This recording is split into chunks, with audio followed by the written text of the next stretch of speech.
अस्सलाम वालेकुम। सत श्री अकाल। और आज एक और वीडियो और उसका टाइटल वीडियो का टाइटल है जी operating rising lion Israel hits Iran hard दी क्या डायलॉग मेजर गौरव वाला की वीडियो है जी। ओरिजिनल वीडियो का लिंक डिस्क्रिप्शन में तो लाजमी को भी सपोर्ट करें, हमें भी सपोर्ट करें। मेरा नाम है राणा मुफद्दल, मेरे साथ है मोहम्मद समीर खोखर मलिक शक्ल Iqbal. So guys let's start. ये बिना न्यूक्लियर वेपन्स के कर रहा है ईरान, लगातार इसराइल के ऊपर अटैक्स करवा रहा है। आप सोचिए उस ईरान के बारे में जिसके पास न्यूक्लियर वेपन्स है।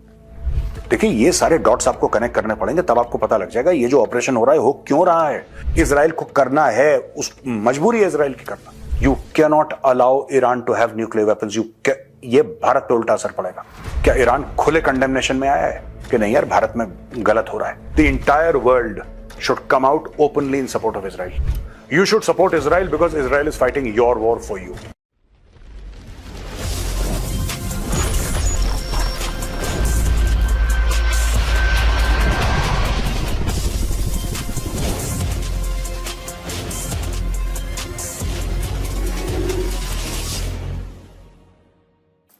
जय हिंद दोस्तों, मैं हूं मेजर गौरव वारिया और आप देख रहे हैं द चाणक्य डायलॉग्स। इसके पहले मैं आज का वीडियो शुरू करूं दोस्तों, वो जो सैकड़ों जाने चली गई हैं, एयर इंडिया का प्लेन क्रैश करा, हार्टफेल्ट कंडोलेंसेस। बड़ा दुख हुआ दोस्तों सुन के, और ये फिर से एक बार एहसास हुआ कि लाइफ इज सो अनसर्टन। और मैं इस वक्त सिर्फ ये कह सकता हूं कि all those people who have lost their lives, प्रभु श्री राम उनको अपनी चरणों में जगह दें, यही मेरी प्रार्थना है। दोस्तों आज के वीडियो के बारे में बात करते हैं। राइजिंग लायन नाम का एक ऑपरेशन इजराइल ने लॉन्च कर दिया, राइजिंग लायन। और दोस्तों ये ऑपरेशन इतना खतरनाक है कि अमेरिका का जो पहला रिएक्शन आया, अमेरिका का पहला रिएक्शन ये था कि हमारा इससे कोई लेना देना नहीं। अब आप ये समझ लीजिए कि अमेरिका ने ऐसा क्यों बोला, मैं पूरा एनालाइज करके बताऊंगा आज के वीडियो में। राइजिंग लायन, ये पहले सुनिए कि बेंजामिन नेतन्याहू ने, जो प्रधानमंत्री इजराइल के, उन्होंने क्या बोला। Moments ago, Israel launched Operation Rising Lion, a targeted military operation to roll back the Iranian threat to Israel's very survival. This operation will continue for as many days as it takes to remove this threat. For decades, the tyrants of Tehran have brazenly, openly called for Israel's destruction. They've backed up their genocidal rhetoric with a program to develop nuclear weapons. In recent years, Iran has produced enough highly enriched uranium for 9 atom bombs. 9. In recent months, Iran has taken steps that it has never taken before, steps to weaponize this enriched uranium. And if not stopped, Iran could produce a nuclear weapon in a very short time. It could be a year, it could be within a few months, less than a year. This is a clear and present danger to Israel's very survival. दोस्तों ये सीधा ऐलान जंग है, और America का ये कहना कि हमें तो पता ही नहीं था। मार्को रूबियो कहता है हमें इसके बारे में कोई जानकारी नहीं थी। और ये एक्शन जो इजराइल ने लिया है यूनिलैटरल है, ये सब झूठ है। अमेरिका को पता था, अमेरिका कई महीनों से जानता था, और मैं बार बार कह चुका हूं। आज जो दोपहर को हमने वीडियो रिलीज करा था उसमें मैंने यही बात बोली थी, यही बात मैंने बोली थी। अगर अमेरिका को यह नहीं पता था तो पाकिस्तान के नूर खान एयरबेस में अमेरिकन पर्सनल और अमेरिकन एसेट्स क्या कर रहे हैं, वो क्यों है वहां पे, वो भी थोड़ी सी बात हम एनालाइज कर लेंगे दोस्तों आज। और ये खबरों में आया है कि series of air strikes against Iran early Friday morning, series of air strikes, एक नहीं लगातार, and they were related to Iran's nuclear programme. अब यहां पे ऑस्ट्रेलिया और न्यूजीलैंड की सरकारों ने तो बोल दिया कि ये एयर स्ट्राइक्स गलत हैं और हम इनको कंडेम करते हैं। ये थोड़े से जो ये left quote unquote liberal type के लोग जो हो जाते हैं ना, इनको समझ में नहीं आता कॉन्टेक्स्ट। इनको ये बात समझ में नहीं आती कि आज की तारीख में ईरान इतना खतरनाक है, Hamas, Hezbollah and more than 12 terror groups across the middle east ये ऑपरेट करते हैं। क्योंकि ऑस्ट्रेलिया और न्यूजीलैंड में उस तरीके से ऑपरेट नहीं करते, उनके सिंपैथाइजर्स पक्का होंगे वहां पे, लेकिन वहां पे ऑपरेशंस नहीं है, इसीलिए they find it very easy, you know, to condemn all these things. We condemn Israel, we do this. You condemn Israel because you are safe, You condemn Israel because you're safe, and I can tell you today, 90% of the Arab world would be celebrating Israel's strikes on Iran. वो खुद परेशान है Iran से बहुत. आपको क्या लगता है कि हमास को कौन पैसा देता है, कौन उनको ट्रेनिंग देता है, कौन उनको हथियार देता है? आपको क्या लगता है कि हिजबुल्लाह कहां से आया? कौन हिजबुल्लाह को पैसे देता है? वो तो टर्की ने अलग तरीके से और अमेरिकन ने अलग तरीके से एक ऑपरेशन करा और सीरिया गिर गया. बशार अल असद भाग गया वहां से, वो भाग गया. आज की तारीख में जो सीरिया है, it is under control of the Turks, indirectly of course, but it is under control of Turkey. वो कंट्रोल कर रहे हैं. इससे क्या हुआ है कि हिजबुल्लाह को जो डायरेक्ट हथियार मिलने थे वो हथियार मिलना बंद हो गए. हमास को जो डायरेक्ट ईरान से सपोर्ट मिलना था वो वहां से खत्म हो गया, सिंपली बिकॉज जो ईरान के बेसिस थे और ईरान के पर्सनल थे वो सीरिया से चले गए. ये कई बार हम लोग इस प्लेटफॉर्म पे डिस्कस कर चुके हैं. रशियंस भी थे, वो भी चले गए, ईरानियंस भी चले गए. लेकिन इजराइल, सीरिया, इराक और फिर Iran, this is a straight line. ये भाई एक सीधी लकीर है. कोई भी कभी भी जियोपॉलिटिक्स में कोई भी डाउट हो दोस्तों, मैं आपसे ये रिक्वेस्ट करूंगा, आप मैप देखिए. ये मेरी सलाह भी है आपको, रिक्वेस्ट भी. आप मैप देखिए, आपको सब क्लियर हो जाएगा कि चल क्या रहा है. आज की तारीख में इजराइल अटैक करता है तो लोग क्यों अटैक कर दिया, क्यों? ओ भाई, क्योंकि they are attacking Israel. Israel will have to attack. ये बिना न्यूक्लियर वेपन्स के कर रहा है. ये बिना न्यूक्लियर वेपन्स के कर रहा है. ईरान लगातार इजराइल के ऊपर अटैक्स करवा रहा है. आप सोचिए उस ईरान के बारे में जिसके पास न्यूक्लियर वेपन्स है. आप सोचिए उस ईरान के बारे में जिसके पास न्यूक्लियर वेपन्स हैं. ये पूरी दुनिया में आग लगा देंगे.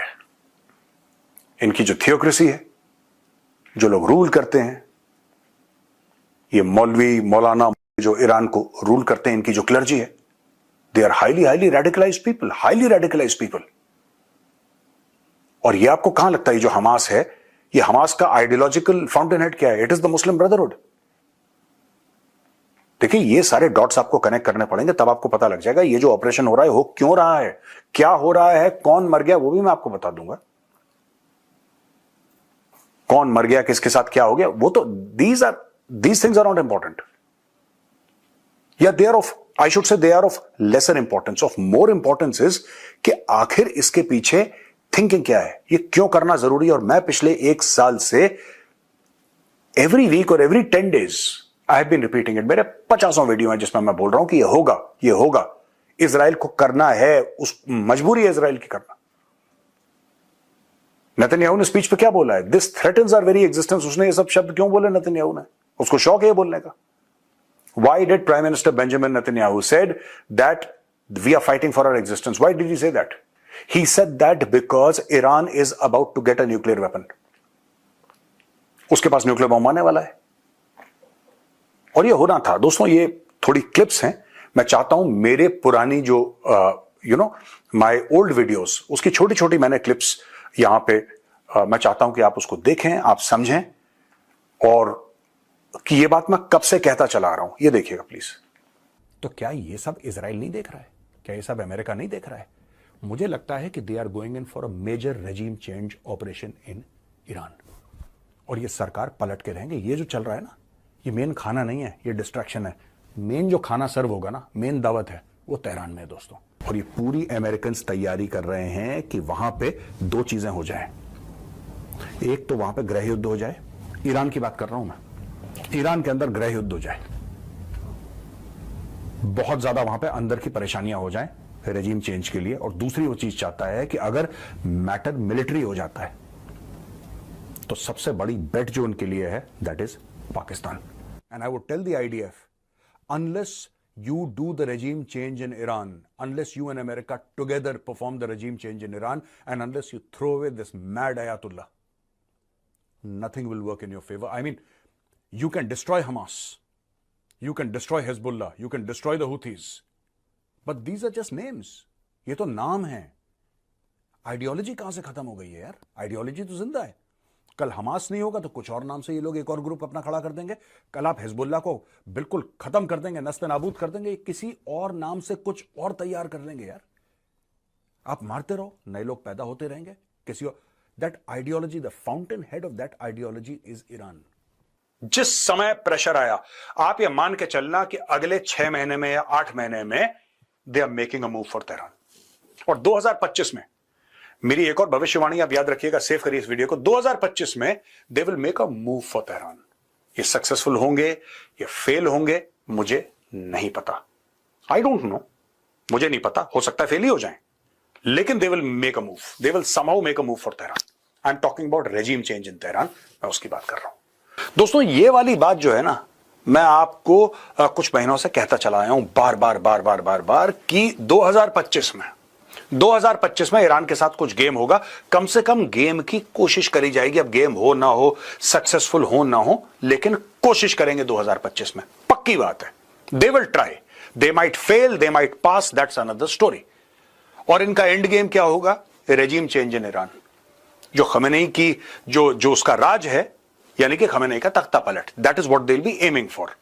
अब दोस्तों ये आपने देखा, मैं कब से कहता चला रहा हूं, ये एंड गेम तेहरान है, ये कुछ नहीं है। End game is Tehran. They want a regime change in Tehran. उनको भी पता है the people of Iran are good people. मैं फिर से ऑन रिकॉर्ड बोल रहा हूं, I love the people of Iran, I respect the people of Iran, right? I have nothing against Iran. I think it's a wonderful country with wonderful people. But theirs is a government of tyrants. और भारत में भी किसी को बोलने की हिम्मत नहीं है। भारत में किसी को बोलने की हिम्मत नहीं है। For various political reasons, they will not say anything. This is a government of tyrants. ये छोटी छोटी लड़कियों की जान ले लेते हैं कि इसने हिजाब नहीं पहना। 18-19 साल की लड़की को इतना मारा, कोमा में चली गई लड़की, फिर आखिरी सांस ले ली क्योंकि उसने हिजाब नहीं पहना। ये ऐसी सरकार है ये ईरान की, और इस सरकार को गिरना होगा। शायद इस बार ना गिरे, शायद गिर भी जाए, who knows, I can not predict. लेकिन ये कार्रवाई तब तक चलती रहेगी unless there is a regime change. You can not allow Iran to have nuclear weapons. ये भारत पे उल्टा असर पड़ेगा। मैं आपको बता रहा हूं, आज की तारीख में ईरान दंदनाता फिरता है, न्यूक्लियर वेपन्स नहीं है, लेकिन फिर भी आप देखिएगा ईरान की अलाइनमेंट जो कश्मीर में टेरर ग्रुप्स हैं उनके साथ है। इनका कोई ना कोई बीच में, they don't condemn. Does Iran condemn Pakistan actions in JNK? क्या ईरान खुले कंडेमनेशन में आया है कि नहीं यार भारत में गलत हो रहा है? 1993 बॉम्ब ब्लास्ट गलत थे, 26/11 गलत था, अक्षरधाम मंदिर पे अटैक गलत था, हमारी पार्लियामेंट पे अटैक गलत था, जो कश्मीर में हुआ गलत, जो पंजाब में हुआ वो गलत, पहलगाम गलत, जो उड़ी में हुआ, जो पुलवामा में हुआ, कभी नहीं। हाँ, there should be no violence and let's talk about peace between India, ये सब ड्रामा नहीं।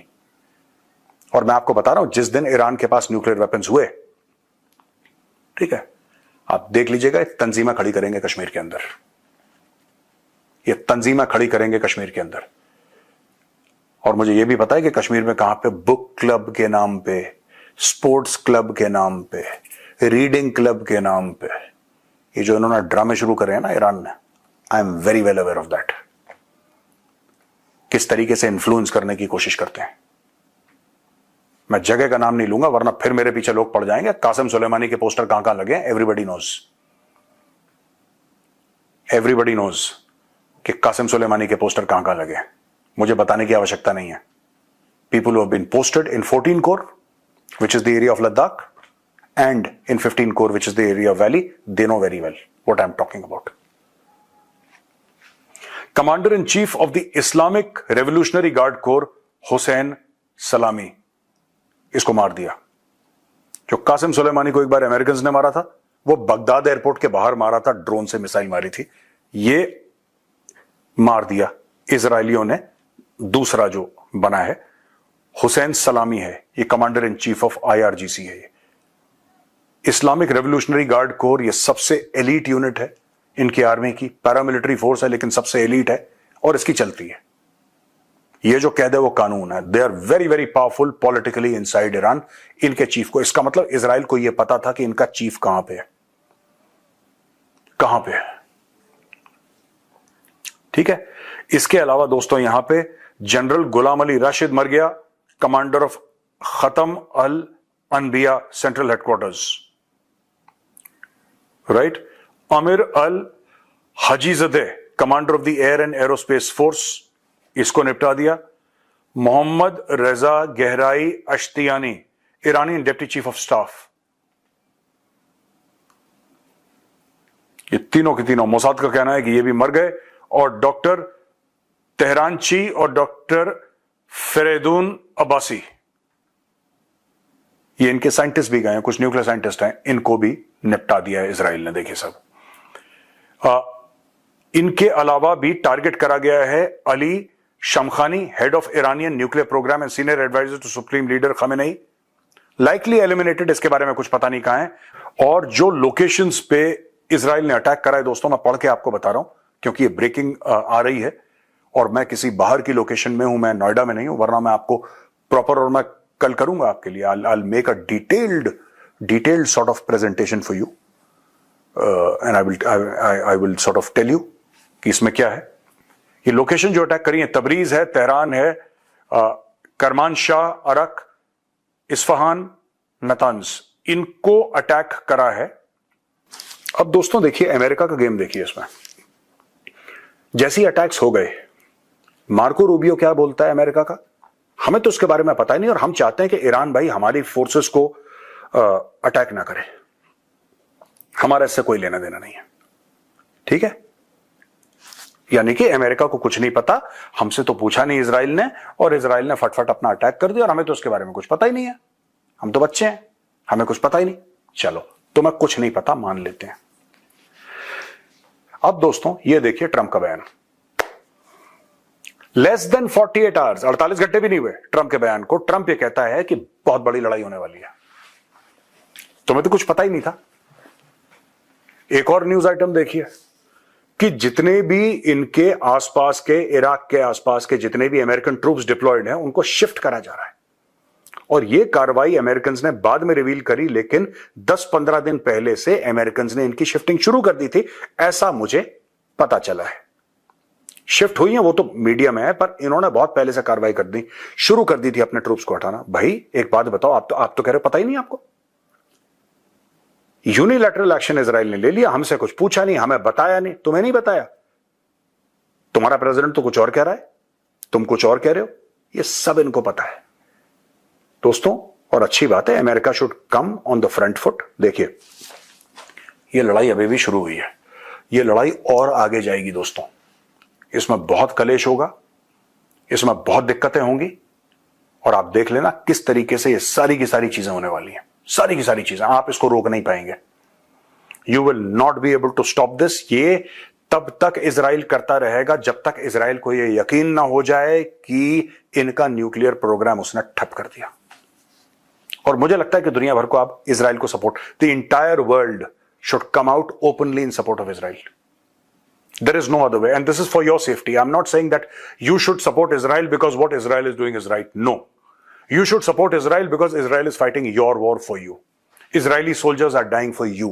And when I say you, it can be the people of India, it can be the people of Australia, New Zealand. You know, Australia and New Zealand are two countries that are condemning Israel. Israelis are dying for you. The IDF is fighting for you. दोस्तों इससे ज्यादा मैं कुछ नहीं कहना चाहता, बस आपको ये बता रहा हूं, ये मामला अब बद से बदतर की ओर जा रहा है, और हम आपको लेटेस्ट खबर देते रहेंगे, आप जरूर देखिएगा। इसके पहले कि मैं वीडियो खत्म करूं, एक छोटा सा संदेश, और संदेश ये है, this is my message to the Israel defence forces, we are with you, we wish you all the very best, good luck, happy hunting. जय हिंद, वंदे मातरम, भारत माता की जय।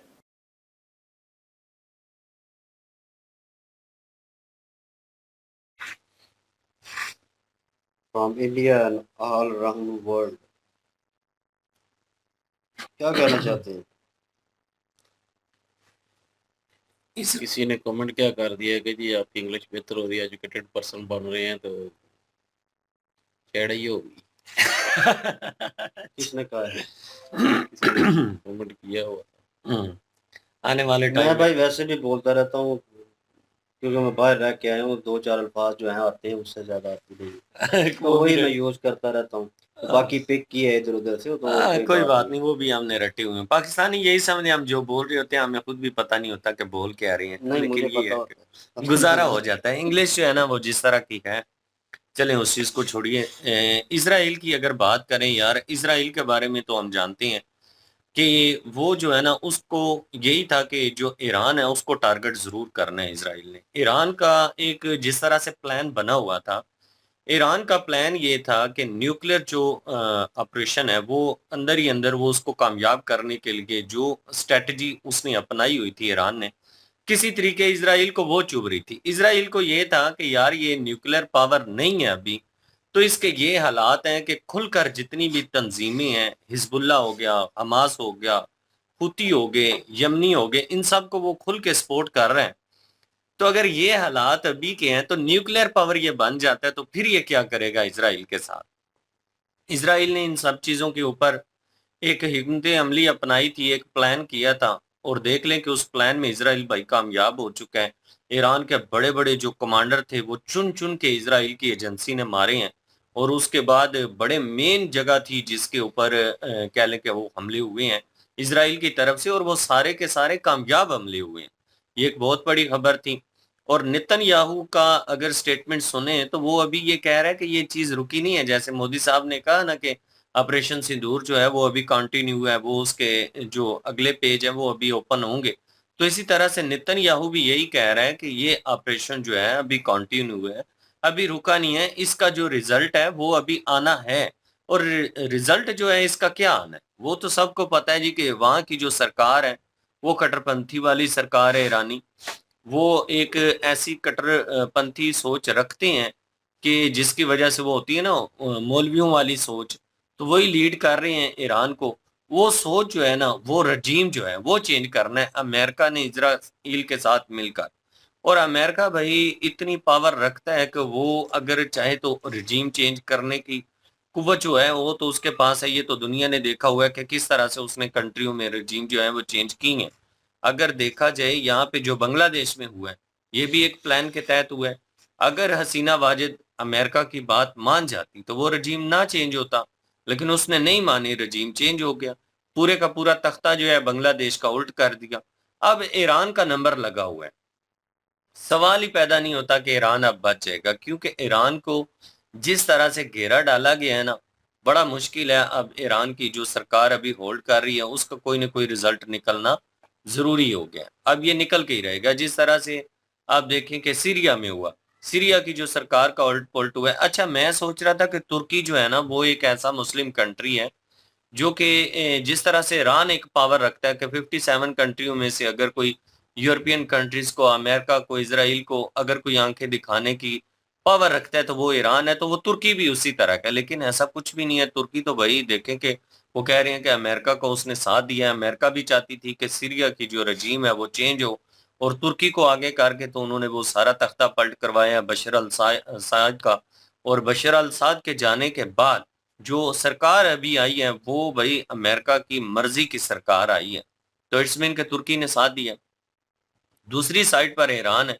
खमीनी की जो सरकार है इसको खत्म करने का जो प्लान है वो बनाया जा चुका है। अब ये जो प्लान है ये पलटा नहीं जाएगा, इसका कोई ना कोई रिजल्ट जो है वो इन दिनों ही निकल आना है। हमास और हिजबुल्लाह की अगर बात करें, हिंदुस्तान का मैं सोच रहा था कि यार ईरान में बहुत बड़ा प्रोजेक्ट है तो बड़ा नुकसान होगा, और इंडिया की आवाम और इंडियन सरकार जो है वो काफी ज्यादा इस वजह से परेशान होंगे कि ईरान के ऊपर हमला हुआ है। लेकिन ऐसा कुछ नहीं हुआ, क्योंकि हिंदुस्तान की आवाम भी और हिंदुस्तान की सरकार भी, उनको इस चीज का गुस्सा है, इस चीज को लेकर वो सीरियस हैं कि ऑपरेशन जो सिंदूर हुआ था उसमें जिस तरह से ईरान ने हिकमत अमली अपनाई और ईरान ने जो बातें जाके हिंदुस्तान में की हैं, वो बातें भाई हिंदुस्तान को अच्छी नहीं लगी। हिंदुस्तान को यही था कि ये हमारे पक्ष में है, हमारा पार्टनर है, लेकिन ऐसा कुछ हुआ नहीं है। उन्होंने पाकिस्तान का साथ दिया, जिसकी वजह से हिंदुस्तान को वो गुस्सा भी है।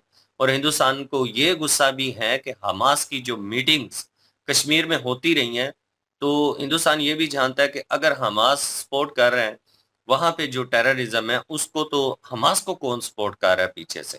हमास को पीछे से सपोर्ट कर रहा है ईरान। इसलिए हिंदुस्तान की अगर जितने बड़े बड़े तज्जिया निगार हम सुन रहे हैं, अगर उनको सुना जाए, जैसा कि मेजर साहब भी हैं, तो ये लोग तो खुश हैं। ये तो कहते हैं ठीक है भाई, हम जो है वो खुल के सपोर्ट जो है इसराइल को कर रही हैं, और ऐसा होना चाहिए। ईरान जो है उसका कोई ना कोई जो है ना रिजल्ट निकलना चाहिए, और ये जो सरकार अभी ईरान को होल्ड कर रही है इसका रजीम वाकई चेंज होना चाहिए। बिल्कुल जी। और मैं कहूँगा कि ये अपना कंडेम इस चीज़ पे नहीं करूँगा, लेकिन ये है कि मासूम लोगों की जब जान जाती है तो उस पे तो ज़रूर जो है वो अफ़सोस होता है। लेकिन अगर बोलें तो ये जंग है भाई, जंग में फिर सब कुछ जायज़ है। और जंग में ये ज़ाहिर है इधर भी तो हमले होने थे। ईरान ने जो है वो हमास को, दूसरे हिज़्बुल्लाह को जो है सपोर्ट करके इज़राइल पे भी तो ये सारा कुछ किया, और गज़ा को भी एक किस्म का इज़राइल ने फिर जो है वो तबाह किया। तो ये एक किस्म की जंग चली हुई है। तो पहले इनडायरेक्टली थी ईरान के साथ, अब डायरेक्टली हो गई है। तो जंग में ये सारा कुछ चलता है, लेकिन सबसे बड़ी चीज़ है कि इज़राइल की जो स्ट्रैटेजी थी, इज़राइल का जो प्लान था, इज़राइल का जो एक लाएअमल था, जो उसने तैयार किया हुआ था, यकीन करें उसकी तारीफ़ बनती है। उन्होंने जो है वो कई महीनों से शुरू किया होगा ये सारा कुछ, लेकिन उन्होंने टारगेट वहाँ-वहाँ पे किया जहाँ-जहाँ पे ये इनके आर्मी चीफ़ का जो है वो, उसके अलावा वो साइंटिस्ट जो हैं वो भी, और उसके अलावा जितने बड़े ओहदे रखने वाले जो लोग हैं ना, उनको टारगेट किया गया है। उन पे जो है बमबारी की गई है। उसकी वजह से जो है ज़ाहिर है आगे-पीछे जितने भी हैं वो भी मासूम लोग भी मरे होंगे, जिनका हो सकता है इस जंग से कोई लेना-देना भी ना हो। लेकिन असल टारगेट जो उन्होंने किया है वो इन लोगों को किया है जो कि मेन थे, बड़े थे।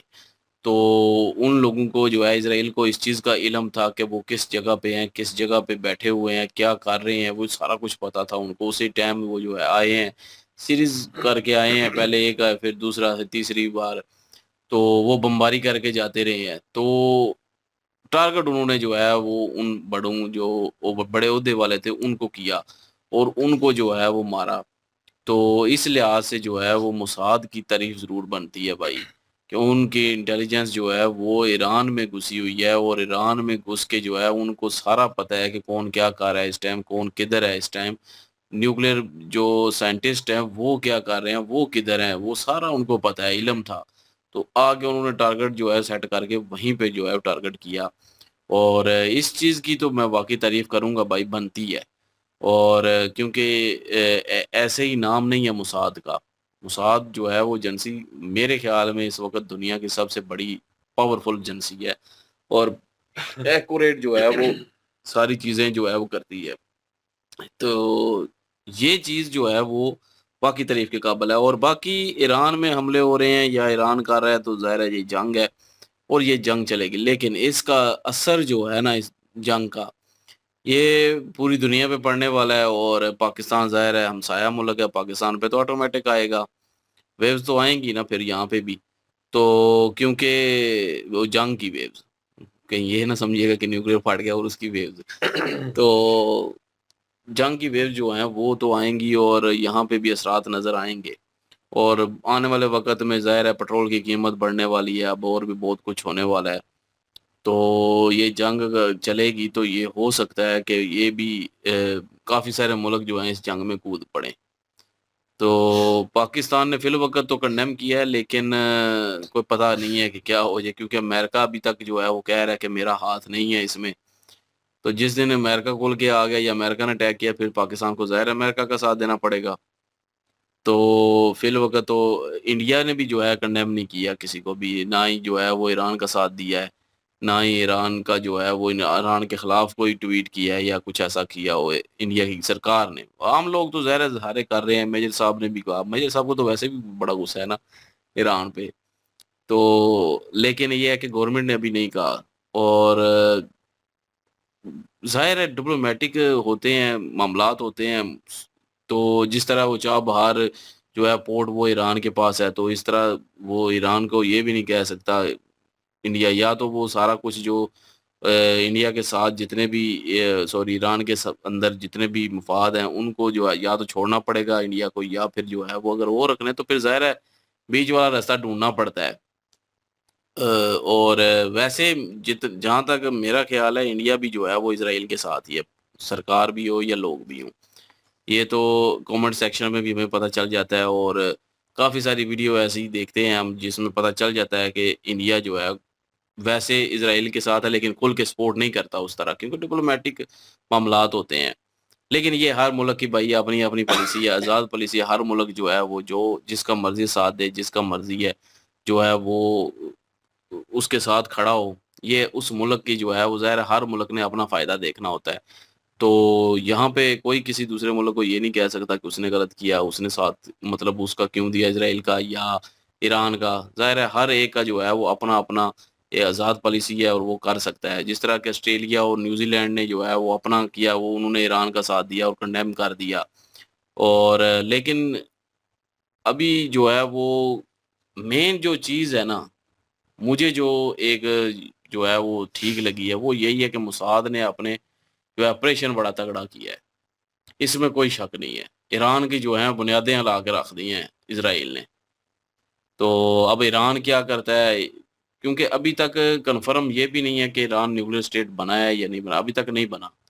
ज़्यादातर यही कहते हैं कि अभी तक नहीं बना और सिर्फ़ काम कर रहा है।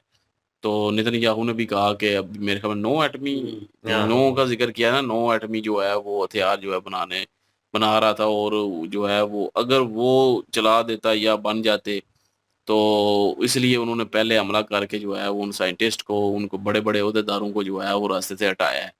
तो वैसे रजीम चेंज तो नहीं कर पाया अमेरिका जो है ईरान में, लेकिन मिलिट्री के थ्रू जो है वो ज़रूर हो जाएगी चेंज, क्योंकि ज़ाहिर है सारे बड़े-बड़े जब मार देंगे, असल टारगेट ही उनका यही है कि मेन मारें, जो मेन है वो ख़त्म करें, उसके बाद जो है वो दूसरे आएँगे, अपने लेके आएँ या कुछ भी ऐसा हो।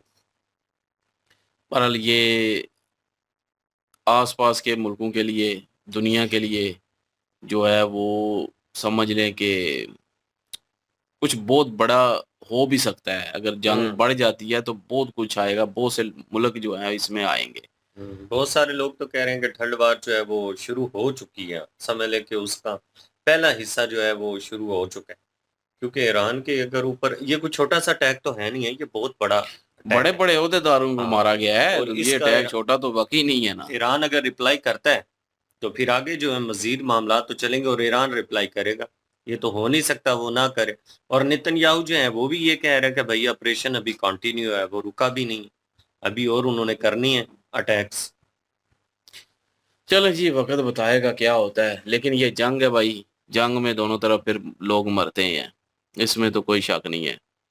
बिल्कुल जी, सिचुएशन कॉम्प्लिकेटेड तो है और पूरी दुनिया के लिए एक मसला बना हुआ है और लेकिन मोसाद ने अपना आप दिखा दिया है और ये चीज़ मैं कहूँ कि क्रेडिबल है क्योंकि भाई अगेन उन्होंने एक पेजर के साथ वो जिस तरह की सिचुएशन हुई और हमने देखा और ये चीज़ें भी हो सकती हैं और मैंने 1-2 वीडियो में कहा था कि यार ये टेक्नोलॉजी जो है वो यूज़ की गई है और किस तरह उसको इम्प्लीमेंट करते हैं और वहीं से उड़ाते हैं और सारा मूवी में वो सीन दिखाया गया और सेम सिचुएशन अब इम्प्लीमेंट हो रही है। ये सुनने में आया आई डोंट नो ये ऑथेंटिक खबर है कि नहीं कि वो ईरान से ही जो है कुछ ड्रोन्स को फ्लाई किया गया और वहीं से उनको अटैक किया गया और इतनी ऑथेंटिक इंफॉर्मेशन थी उनके पास कि मतलब उन्होंने एग्जैक्ट टारगेट जो थे उनको जो है वो टारगेट किया है और उन्होंने मिस नहीं किया और एक बीच में बता रहे हैं उनका नाम मेरे ख्याल में अली था और पता नहीं वो भी किसी इदारे के साथ रिलेटेड थे वो बच गए हैं उसमें उनकी खबर नहीं है और बाकी उनके जितने टारगेट्स थे उन्होंने वो डिस्ट्रॉय किए हैं तो मे भी जंग जो है आगे चली जाए कुछ कह नहीं सकते लेकिन एक जो पॉइंट बीच में मेंशन किया गया और जिस पे मैं कहीं ना कहीं एग्री करता हूँ नो डाउट मुझे ओवरऑल पूरी दुनिया की छोड़ के अपनी कंट्री की ज़्यादा होती है क्योंकि भाई हर कोई देखता है अपनी कंट्री की तरफ तो अगर न्यूक्लियर पावर बनता है ईरान जिस तरह करता है जिस तरह का मैं कहूँ कि अब वर्ड यूज़ नहीं करना चाहिए कि एक पागल बंदा जब होता है तो उसको मजनू बंदा उसको पता नहीं होता वो क्या हरकत कर जाए किस वक़्त और आप एक्सपेक्ट कुछ कर रहे हो वो कुछ कर जाए उसके अपोज़िट। तो वो सिचुएशन जो है ईरान की है।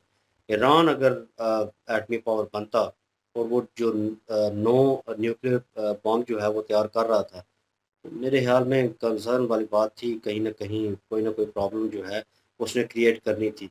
वो जो नॉर्मल मिसाइल जो है यूज़ कर रहा है वो टारगेट कर रहा है इधर-उधर, ठीक है?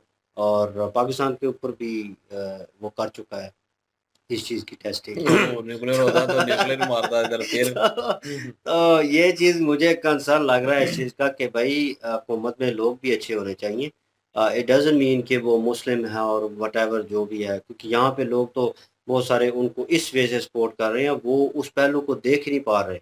वो गौरव सर ठीक कह रहे हैं, एक बार मैप ओपन कर लो, देख लो उसको, समझने की कोशिश करो इन चीज़ों को। तो लोग समझ नहीं रहे, लोग ऊपर-ऊपर से अंदाज़े लगा रहे हैं।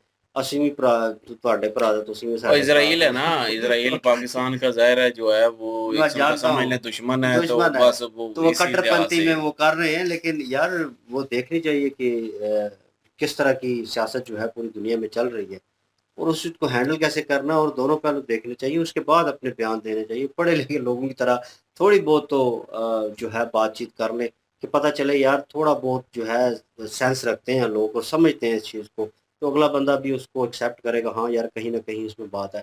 जज़्बात में आगे पोस्टें लगा देना और इस तरह की चीज़ें करना, जो हालात बता रहे हैं, मेरे ख़्याल में अगर इनके पास एटमी पावर होती तो इन्होंने पता नहीं कितने मुल्कों के बेड़े गर्क करने थे, अपने भी करवाने थे।